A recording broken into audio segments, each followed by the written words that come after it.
Welcome to Abhignashri Anvi channel. ఈరోజైతే మనం మన తెలంగాణలో ఫేమస్ అయిన తలకాయ కూర ఈజీ అండ్ క్విక్గా అలాగే టేస్టీగా ఉండేలా ఎలా చేయాలో చూడబోతున్నాం. ముందుగా అయితే నేను ఇక్కడ 1/2 కేజీ తలకాయని ఒక కుక్కర్లో వేసేసుకొని 2 టైమ్స్ సాల్ట్ వేసేసి అయితే క్లీన్ చేసి పక్కన పెట్టాను.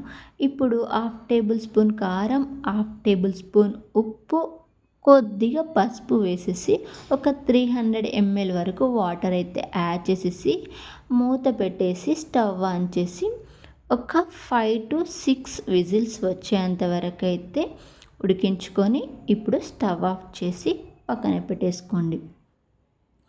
ఇప్పుడు కుక్కర్లోని ఎయిర్ అంతా పోయాక మూత తీసి చూస్తే ఇలా ముక్కలైతే చాలా మెత్తగా ఉడికిపోయాయి. ఇప్పుడు ఈ ముక్కలన్నీ కూడా సపరేట్ చేసేసుకొని ఈ వాటర్ని అయితే పక్కన పెట్టేసుకోండి. ఈ వాటర్ని అయితే పక్కన ఉంచుకోండి.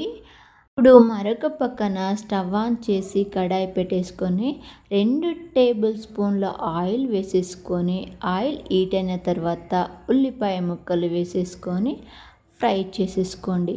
ఈ ఉల్లిపాయ ముక్కలు బ్రౌన్ కలర్ వచ్చాక కట్ చేసిన 3 పచ్చిమిర్చిని అయితే యాడ్ చేసేసుకొని ఒక 1/2 మినిట్ వరకు ఫ్రై చేసుకున్న తర్వాత ఒక టీ స్పూన్ అల్లం వెల్లుల్లి పేస్ట్ వేసి పచ్చివాసన పోయేంత వరకు వేపుకోండి.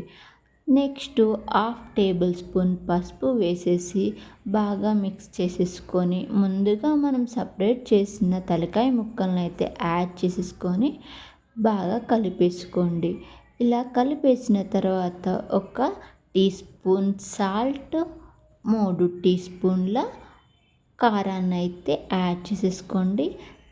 కలిపేసుకొని మూత పెట్టేసి 5 to 6 మినిట్స్ వరకు ఈ కారం అంతా ముక్కలకి బాగా పట్టించి ఒక టీ స్పూన్ ధనియాల పౌడర్, కొద్దిగా గరం మసాలా వేసి ఒక 2 మినిట్స్ అయితే ఉంచిన తర్వాత ముందుగా మనం సపరేట్ చేసి పెట్టుకున్న కుక్కర్లోని వాటర్ని అయితే ఇందులోకి యాడ్ చేసేసుకొని ఒక 5 మినిట్స్ అయితే కుక్ చేసుకోండి.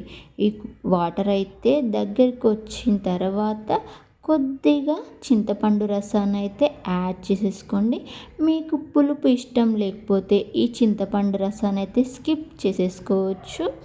ఇప్పుడు 2 నిమిషాలు ఉడికిన తర్వాత చివరగా కొత్తిమీరతో గార్నిష్ చేసేసుకోండి.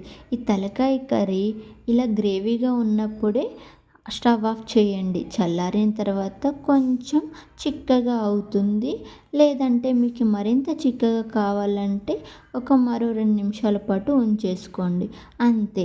అందరికీ ఇష్టమైన తలకాయ కర్రీ మీరు తప్పకుండా ట్రై చేయండి. అలాగే ఒక లైక్ చేయండి. నా ఛానల్ని సబ్స్క్రైబ్ చేయండి.